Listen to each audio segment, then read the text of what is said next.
Hey guys, আসসালামু আলাইকুম। Myself is Tahiya Tabassum. আজকের ব্লগটা একটু বড় হবে, জাস্ট ভিডিওটা থেকে অনেক কিছু শিখতে পারবা। So let's go. আমি সকালবেলা ঘুম থেকে উঠে প্রথমে তোমাদেরকে আমাদের বারান্দাটা দেখাচ্ছি। ফার্স্ট অফ অল আমি বলে রাখি, আজকে হচ্ছে আমার আব্বু বিদেশ থেকে আসবে, যেহেতু বাসায় কেউ নাই, তো বাসায় কীভাবে পরিপাটি করবো অ্যান্ড ওনার জিনিসগুলো গুছিয়ে রাখবো সে নিয়ে ব্লগ অ্যান্ড কি রান্না করব। So let's go. প্রথমে হচ্ছে বিছানার চাদর বিছিয়ে নিচ্ছি, আর বিছানার চাদরটা একদম পরিষ্কারই ছিল, ধুয়েছিলাম। তারপরে হচ্ছে এটা বিছিয়ে অ্যান্ড হচ্ছে বালিশের কভারটা যখন লাগাচ্ছি তখন হচ্ছে ভিডিও করার সময় আমার ক্যামেরাটা পড়ে যায়। এই হচ্ছে রুমের ফাইনাল লুক। অ্যান্ড সবগুলো মুছে রাখছি এবং হচ্ছে ওনার লুঙ্গিগুলো রাখছি। এবার আসি বুড়ি রান্না করব। যে ফার্স্ট অফ অল আমি কখনোই বুড়ি রান্না করি নাই, আমি প্রথম। তো পিছনে ক্যামেরার পিছনে আমার দাদু ছিল, উনি আমাকে দেখাচ্ছিল পরিমাণটা, যেহেতু প্রবাস থেকে আসছে তো তো পরিমাণটা মেন না। তো প্রথমে হচ্ছে গরুর বুড়িগুলো ধোয়া ধুই মানে ভালো করে ধুয়ে নিচ্ছি।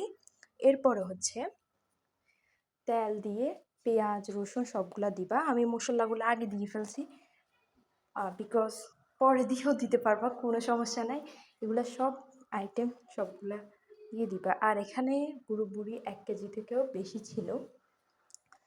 এরপরে হচ্ছে মশলা, তোমাদের বাসায় যদি গরম মশলা থাকে গরম মশলা দিবা, আর বুড়িতে গরম মশলা ভাল লাগে।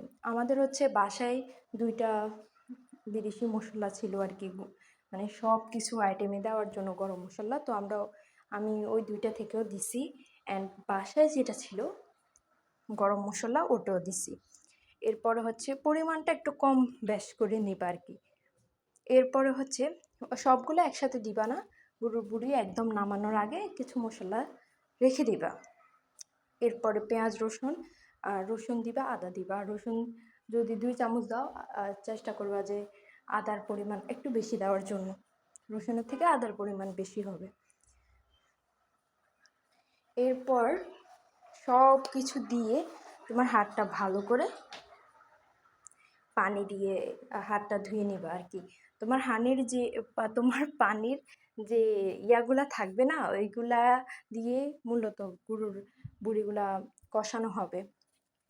যাই হোক, আমি আঞ্চলিক ভাষাও কিছু কথা বলতেছি, তোমরা বুঝে নিও। এরপর হচ্ছে তেজপাতা, এলাচি, লং আর দিবা গোলমরিচ, বাসায় যেগুলো থাকবে ওগুলা দিবা। আর দারুচিনি, এলাচি এগুলা মাস্ট দিতে হবে। তেজপাতা দিয়ে সুন্দর করে সরিষার তেল দিয়ে সুন্দর করে হাতটা ধুয়ে চুলাটা অন করে দিয়ে দিবা।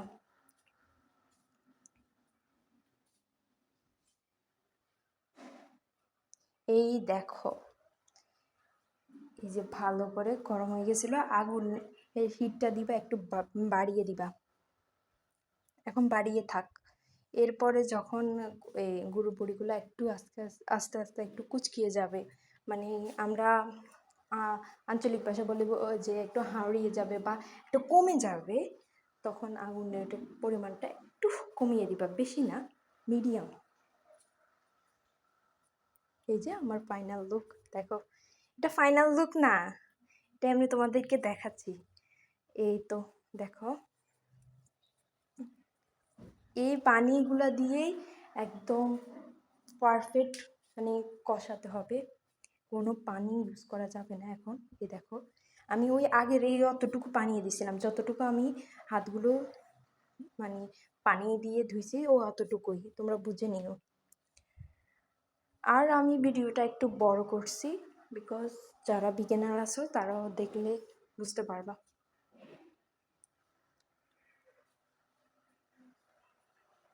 কে কে গরু বুড়ি পছন্দ করো কমেন্ট করে জানিও।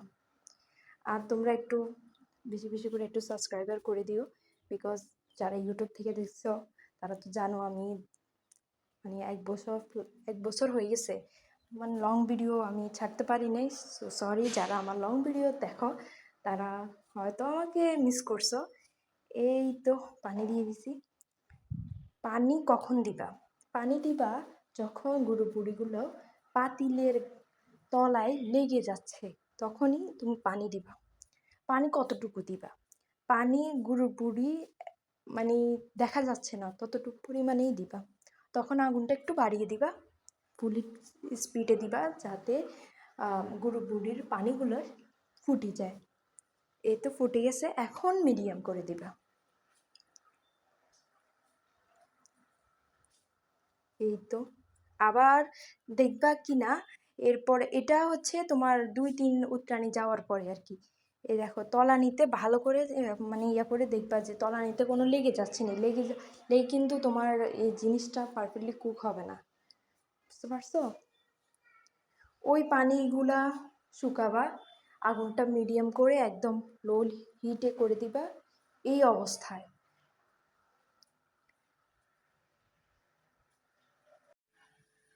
তো এইগুলো ভালো করে নাড়বা, নাড়তে নাড়তে এই কালার যখন হয়ে যাবে তখন বুঝবা যে তোমাদের ভুঁড়িগুলো পারফেক্টলি হচ্ছে। সো ভালো করে নাড়বা। আর কে কে ঘুরে পরিষ্কার করার ঝামেলা এবং রান্না করার ঝামেলার জন্য খাও না, সেটাও কমেন্ট করে জানিও। আমি এত পছন্দ করি না, আবার এমনি খাই আর কি। তো এই অবস্থা খেতেও পারবা। তো আমি আরেকটু স্বাদের জন্য ফ্রাই প্যানে তেল দিলাম, তেল দিয়ে পেঁয়াজ, সবাই তো জানে যে পেঁয়াজ একদম লাল করে যে ইয়াটা দেয় বাগার, তো ওটা দেয়। তো আমি কি করছি, রসুন আছে না, রসুনের কোয়া নিছি প্রায় তোমার 3-4টার মতো। তো এগুলো কোয়া, এগুলো অনেক মোটা মোটা, তো পেঁয়াজের সাথে হবে না, এই কারণে এগুলাকে একটাকে 4 পিস না 3 পিস করছিলাম, ঠিক মনে নাই। তো এগুলো করে একদম পেঁয়াজের সাথে দিয়ে লাল করে ভেজে নেব।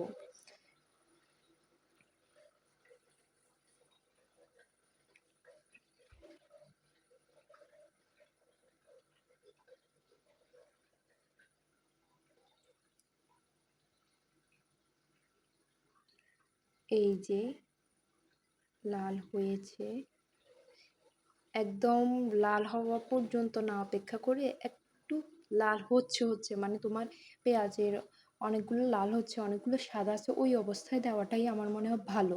কেন ভালো বলি, তুমি যখন এই ইয়াগুলা দিতে এগুলো তো আস্তে আস্তে দেওয়া লাগবে, তাই না? গুঁড়িগুলা তো দিতে একটু সময় লাগবে, তো এই তলানিতে লেগে যেতে পারে বা পুড়ে যেতে পারে, এই কারণে বললাম তুমি কিছু সাদা থাকতে থাকতে এগুলা দিয়ে দিও। দেওয়ার পরে হালকা মানে একদম আঁচ একদমই কম, একদম কম, মানে এটার কমের নিচে আর কম নাই, ওই কম দিবা, বুঝছো? আর কালারটা দেখো, সবাই মাশাল্লাহ বলবা। যারা শিখছো তারাও আই হোপ ভালো করবা আমার এটা দেখে। আর যারা তো পুরাতন তারা আমার জন্য দোয়া করবেন, যাতে আমি আরও ভালো রান্না করে আপনাদের সাথে শেয়ার করতে পারি।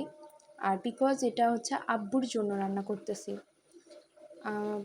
মানে আব্বু বিদেশ থেকে আসতেছে, তো দাদু হচ্ছে অসুস্থ, তো কী করব তখন বুঝে উঠতে পারিনি, তখন আমিই রান্না করছি, রান্না করে আমিই গেছি। তো ভুলভ্রান্তি আমার অনেক আছে কথা বলাতে এবং রান্নারতে, তো যারা ভুলভ্রান্তিগুলো একটু সুন্দর দৃষ্টিতে দেখবেন। আমি আবারও বলছি, যারা পাকা রান্না করে, রাঁধুনি, ওনাদের চোখে আমার অনেক ভুলভ্রান্তি হতে পারে, তারা একটু সুন্দর দৃষ্টিতে দেখবেন, দোয়া করবেন আমার জন্য। আর রান্নার কালারটা দেখেন, আমি সত্যি বলতে অনেক অবাক হয়ে গেছিলাম।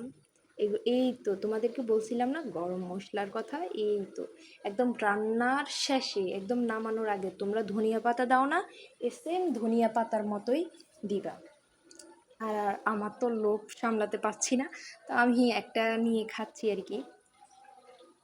নাড়তে নাড়তে এমন অবস্থা হয়েছে, হাতেই ব্যথা করছে। তা এরপরে এ পর্যায়ে দাদু একটু নাড়াচাড়া করে দিচ্ছে, দাদু খুব অসুস্থ, সবাই দোয়া করবেন। এই তো ইয়াম্মি, সো ইয়াম্মি ছিল, সো ইয়াম্মি। রান্না তো করলাম, আপুর মুখে রিভিউ শুনো। তো আপু এগুলা যে খাচ্ছেন কিরকম হয়েছে? আলহামদুলিল্লাহ, সবচাইতে ভালো লাগছে সাজনা পাতাগুলো নাও দিয়া, খুব মজা হয়েছে, খুব ভালো লাগছে। গরুর বটগুলো আরও খুব ভালো লাগছে, মিডিয়াম ফ্রাই হয়েছে, করলা ভাজিগুলো আরও ভালো লাগছে। আর দেশি গুল্লা মাছগুলো ট্যাংরা মাছগুলো তো আরও মজা, সবগুলো অসাধারণ। মিয়া ধন্যবাদ। মিয়া